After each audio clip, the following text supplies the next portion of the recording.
A gente percebe nesse relatório, logo do início, o que a nossa colega do Ministério do Trabalho falou, que é logo no segundo parágrafo, a questão de manter a empresa, as empresas, no caso eu vou falar Uber, sempre lembrando que eu estou falando Uber como se fosse um bombril, tá? No genérico. Manter as empresas na posição confortável de meras intermediadoras e qualquer desgraça que aconteça dentro do carro dos senhores é problema dos senhores e é problema do passageiro. Chega ao ponto desse relatório dizer que a gente pode até fazer a portabilidade de dados para uma outra empresa. Então, as empresas vão poder trocar dados e tudo mais. Isso é um perigo, né? Porque se você tiver uma nota baixa numa empresa, você se prepara porque a outra vai te banir também. Mas a gente vê claramente palavras do código de conduta da Uber dentro do relatório. Então, também as empresas foram ouvidas e provavelmente devem ter uma articulação verbal melhor, algum tipo de articulação que a gente não sabe, mas que essa articulação fez com que as palavras deles entrarem no relatório, mas as nossas não. Nos oferecer, deputado, desconto em veículo não foi oferecida uma possibilidade mais facilitada de comprar um veículo. E aí eu me pergunto, mas justamente o que fala na lei que dá essa facilidade fala para microempresa, mas a gente não pode ter o MEI, a gente não pode ser microempreendedor. Então é uma contradição. Não dá para entender. Sinceramente, não dá para entender.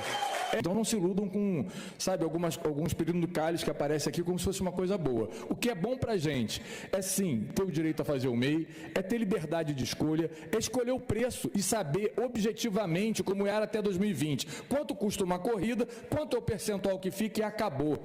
O que funciona para a gente? 30 segundos. Né? Sim, vou finalizar em 30 segundos. O que funciona para a gente é a gente ter o desconto de 40% igual aos taxistas. Então, para finalizar, senhores, a guerra não acabou. A gente está numa batalha. Não, veja bem, o que você está dizendo é avisar previamente qual é a taxa praticada no mês. Não precisa, tem que ser como ela trabalhou de 2014 a 2020. A taxa é fixa. Se a Uber quer botar 25, a 99 quando entrou no mercado, botou 6,99. A Mobzap em São Paulo botou 10. Mas, gente, mas entenda. Peraí, deixa eu concluir. Se a taxa não for fixa, o que acontece é que eles extorquem a gente o tempo todo. Quando o senhor diz uma média, essa média é fantasiosa. Eles já fazem isso, mandam um e-mail pra gente dizendo: a sua média de desconto foi 25%. Você pega seus livros. Mas como é que pode ser? Deixa eu explicar. Deixa eu só concluir. Eu estou engasgado aqui, me perdoe. A média de desconto de ponta a ponta passa de 40%. Você está entendendo? Mas não tem a menor condição disso acontecer. Sabe por quê? Mas acontece. Não. Mas a lei, a gente fez, deixa eu explicar o que foi feito na lei. Tá? Pode não ter entendido ou pode não estar bem escrito. O que a gente fez na lei é o seguinte: quando chega ao final do mês, ela passa uma relação.